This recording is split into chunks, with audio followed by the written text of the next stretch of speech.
Ini ilmunya ulama, dan ini tentang kebesaran Nabi Muhammad SAW, dan itu tidak ada yang mustahil buat Nabi Muhammad SAW dengan izin Allah Subhanahu wa Ta'ala. Saya waktu menceramahkan ini di Masjid Ar-Riyad dulu waktu saya masih anak-anak. Sekarang salah satu guru saya di pondok malam Jumat Legi itu. Kalau malam Jumat Legi Ustadz Qasim Baharun, ya Ustadz Qasim Baharun itu hadir ke Masjid Riyad. Terus selesai saya ceramah, kemudian saya sudah pulang ke rumah, nanya sama Habib Anis, itu tadi novel ceramah itu sumbernya dari mana itu? Saya kok nggak pernah dengar. Katanya Habib Anis, novel itu kalau ceramah pasti ada sumbernya. Kalau nggak ada sumbernya nggak mungkin diceramahkan. Tanya aja sama novel. Nabi Muhammad SAW dalam satu riwayat yang disebutkan dalam kitab An-Nawadir, Nabi Muhammad SAW main ke rumah putrinya Fatimah Zahra radhiyallahu taala anha. Nabi kalau main ke rumah putrinya itu selalu cium kening putrinya cium kening Nabi Muhammad SAW. Orang tua mana sekarang nih yang ketemu cium-ciuman kening? Sudah menikah, udah punya anak loh nih ya. Udah menikah, udah punya anak, ketemu masih kecup kening. Yang satu juga mengecup kening. Mesra ini anak sama orang tua.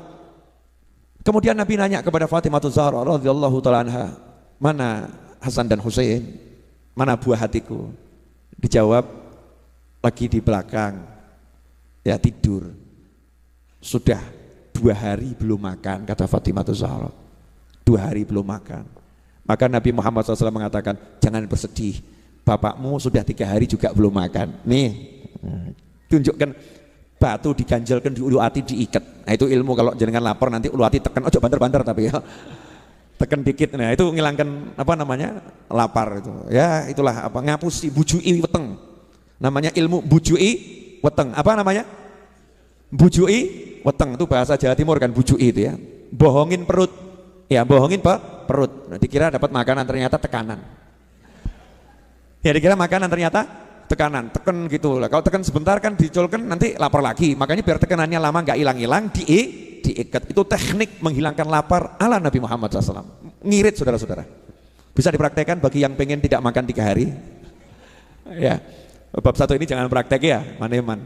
Nah, Nabi SAW tapi tidak tinggal diam. Lihat cucunya belum makan 2 hari. Lihat anaknya 2 hari belum makan.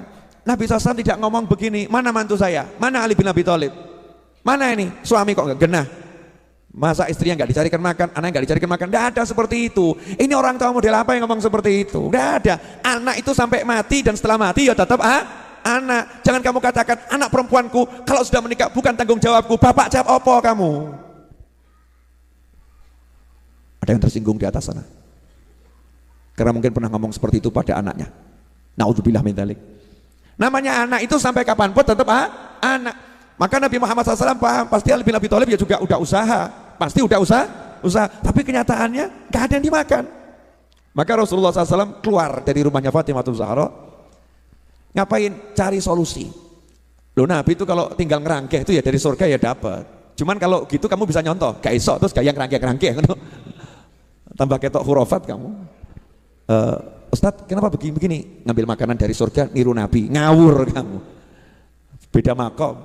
Makanya Nabi nggak mencontohkan yang seperti itu. Nabi SAW segera pergi keluar, jalan keluar dari Madinah, dari tapal batas kota Madinah. Ya masih wilayah Madinah, tapi tidak dalam kota. Lihat ada satu orang di kebunnya lagi nimba air. Nah orang dulu tuh kalau nimba bukan pakai ember, tapi kulit sapi, besarnya sesapi. Dan itu pakai seni sambil nyanyi biasanya. Terus nanti pas mak jebur, biur, ya itu musiknya itu biur, ya itu musiknya. Nabi SAW kemudian nanya, bisa saya kerja nimba air? Oh Nabi itu, masya Allah, dikatakan di sini Rasulullah SAW itu paling benci sama orang yang nggak mau kerja, bukan nggak punya pekerjaan ya, nggak mau kerja, nggak mau usaha gitu. Makanya dari kecil Nabi SAW udah menggembala kambing bil ujroh, menggembala kambing dengan dibayar. Baca kitab ini, dijelaskan bil ujroh.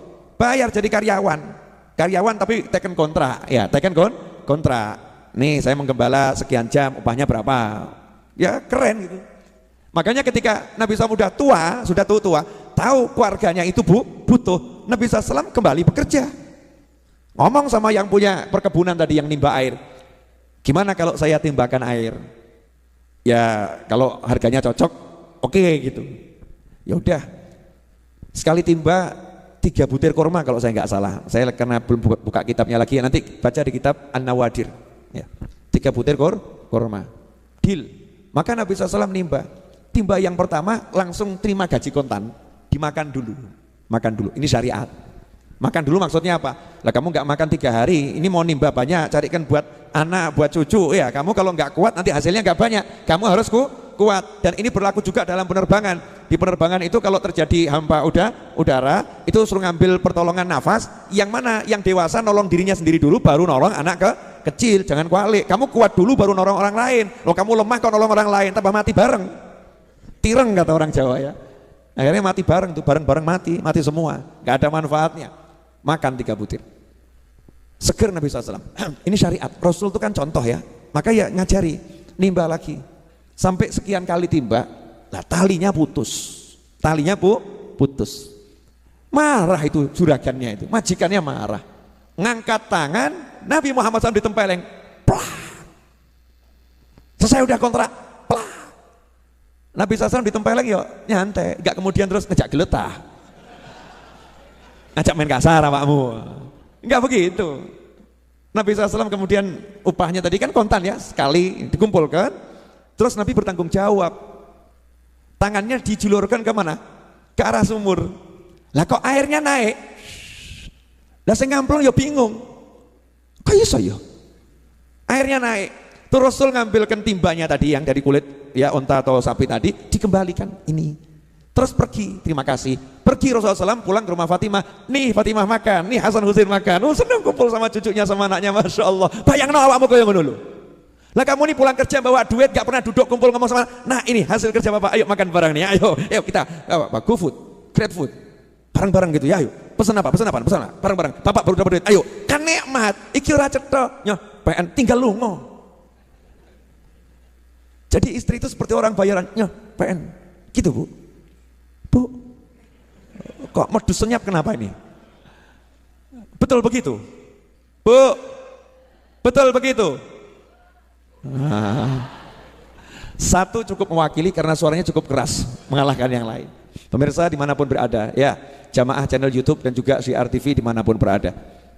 Alhamdulillah, Nabi SAW pulang, anaknya dikasih makan, cucunya dikasih makan, ya seneng lihat cucunya makan itu. Kurma,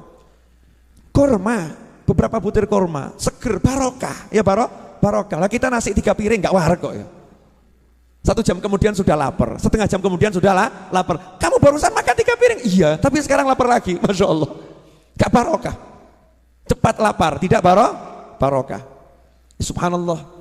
Lah yang nempeleng tadi terus sadar, dia belum Islam, bukan orang Islam, gak ngerti kalau ini Nabi Muhammad SAW. Jangan-jangan ini Nabi yang dibilang itu ya. Wah, kalau ini Nabi yang dibilang itu berarti saya manusia paling celaka ini. Ini tangan saya, ini tangan yang kurang ajar ini. Loh ini orang kafir, paham kurang ajar loh. Orang kafir takut kualat, waneh tuh ya. Lah yang muslim kok gak takut kualat sama Nabi ya. Yang muslim kok gak takut kualat sama Rasulullah SAW. Mencaci maki anak cucu Rasulullah, mencaci maki sahabat Rasulullah, mencaci umatnya Nabi Muhammad SAW. Kira-kira Nabinya tersinggung gak itu? Kok gak takut ya? Enggak takut. Yang kafir nih takut. Langsung ambil pedang, tangan kanannya dipotong. Tangan kanan kamu gak layak hidup sama aku. Kalau kamu hidup sama aku nanti aku kualat nih sama lamanya. Pedang. Coba tiru. Beda makom, ini adegan berbahaya. Jangan ditiru ya, jangan ditiru. Ya boleh niru yang begitu-begitu. Ya namanya dipedot, diamputasi sendiri. Ya otomatis darah mengucur dengan deras ya. Maka dia lemes, hampir mati kehabisan darah. Tapi dia puas, wes lego aku. Lewatlah musafir, kebetulan itu sahabat Nabi Muhammad SAW. Lihat kok seperti itu. Akhirnya ditanya ada apa? Ini tadi begini-begini. Oh iya itu kelihatannya Nabi Muhammad SAW. Udah kamu tak ajak ke rumahnya. Diajak ke rumahnya Rasulullah SAW. Dicari tahu Rasulullah lagi di rumahnya Fatimah Zahra. Maka ketuk pintu. Assalamualaikum. Waalaikumsalam. Ya Rasulullah, ini tadi yang ngupah kamu nimba, terus nempeleng kamu karena nggak tahu kamu Nabi SAW. Ya tolong ya Rasulullah, bantu dia sudah mutuskan tangannya dengan pedang, bantu tolong disembuhkan tangannya. Maka Nabi SAW nanya, mana tangannya yang putus tadi? Bawa sini. Sama Rasul ditempelkan, ditutupi kain, kayak sulap gitu ya, ditutupi kain. Setelah ditutupi kain, sama Rasul cuma diusap atasnya, dibuka, utuh, lebih bagus dari yang kiri. Kamu jangan coba-coba. Del, Kanjeng Nabi tolong sambung, ya pedot terus mati awakmu. Mujizat itu munculnya waktu nggak bisa direkayasa. Langsung syahadat, orang tadi syahadat masuk Islam, ya masuk Islam. Cerita ini hanya ada di kitab An-Nawadir. Kamu jangan nanya Habib, apa ya bener? Ceritanya sahih apa enggak sahih? Lawang Star Trek aja kamu enggak sahih, jelas enggak sahih. Rekayasa awakmu seneng kok mbok tonton kok. Betul. Sinetron kena itu cerita bohong direkayasa tiap hari kamu lihat kok ya. Betul. Kamu ambil pelajaran dari sinetron, bahkan sinetron yang enggak jelas, kamu ambil pelajaran. Star Trek, Star Wars, kamu ambil pelajaran. Ini ilmunya ulama dan ini tentang kebesaran Nabi Muhammad SAW, dan itu tidak ada yang mustahil buat Nabi Muhammad SAW dengan izin Allah Subhanahu wa Ta'ala. Wong Nabi Isa aja menghidupkan yang mati biiznillah, itu kelasnya Nabi Isa. Rasulullah di atas Nabi Isa alaihissalam, tanpa kita merendahkan Nabi Isa. Mestinya kita ya seneng. Di kitab An-Nawadir, namanya juga An-Nawadir. An-Nawadir itu zamannya nadir. Nadir itu apa? Hal-hal yang hampir-hampir tidak pernah ditemukan di tempat lain. Longko, ya langka. Saya waktu menceramahkan ini di Masjid Ar-Riyad dulu waktu saya masih anak-anak. Sekarang kan saya masih muda. Ya, dulu berarti masih anak-anak. Daripada menua-nuakan diri sendiri, lebih baik kan memudah-mudahkan diri sendiri. Salah satu guru saya di pondok malam Jumat Legi itu. Kalau malam Jumat Legi, Ustadz Qasim Baharun itu hadir ke Masjid Riyad. Terus selesai saya ceramah, kemudian saya sudah pulang ke rumah, nanya sama Habib Anis, itu tadi novel ceramah itu sumbernya dari mana itu? Saya kok nggak pernah dengar. Katanya Habib Anis, novel itu kalau ceramah pasti ada sumbernya. Kalau nggak ada sumbernya nggak mungkin diceramahkan. Tanya aja sama novel. Akhirnya Habib Qasim Baharun almarhum rahimahullah, adiknya Ustadz Hasan Baharun Abuya, yang juga hallnya ya, guru saya di Dalwa, lagi di Holi. Ini berangkat ke rumah saya yang masih di rumah depan Kelurahan Semanggi. Ini lihat namanya ulama kalau cari ilmu, guru saya loh, ini guru saya ini. Ini salah satu guru saya, marani saya, muridnya diparani, bukan muridnya ditelepon, Novel, kamu sini, saya butuh kamu. Enggak kayak awakmu. Yai, saya butuh, tolong mampir ke rumah saya. Kurang ajar tuh. Masya Allah. Ini guru saya, datangi saya, ya kaget aku. Oh no, waduh ini sidang ini. Ya, sidang keilmuan ya. Bukan seperti orang ngajukan tesis di sidang ini, lebih ngeri ini. Guru saya, nyidang saya. Novel, Habib Qasim ini kan sama Habib Hasan Baharun dari Madura asalnya kan ya. Dengan gaya Habib Maduranya ya. Ajabnya ceramah antum kemarin. Antum ngomongnya, antum loh. Murid ini dicelok antum, Masya Allah. Mestinya aku ngomong ceramahmu deh. Mestinya gitu ya. Ini tidak, gan. Bukan tapi gan gitu loh ya. Antum, kalimat penghormatan. Lihat nih adabnya orang-orang soleh. Semakin begitu semakin tampak solehnya, semakin tampak hebatnya, semakin tampak ilmunya, semakin tampak luar biasanya. Demi ilmu orang itu yang mau nyari. Tadi malam ceramah itu dari mana itu? Kisahnya tadi dari mana? Saya jawab, dari kitab yang antum bacakan ke anak dulu waktu di pondok.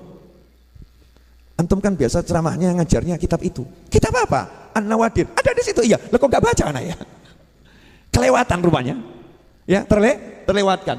Tak ambilkan kitabnya. Ini Ustaz. Masya Allah. Ajib kok bisa ya, lupa. Enggak lihat yang satu ini ya, ajib. Padahal itu tiap hari dia diajarkan itu.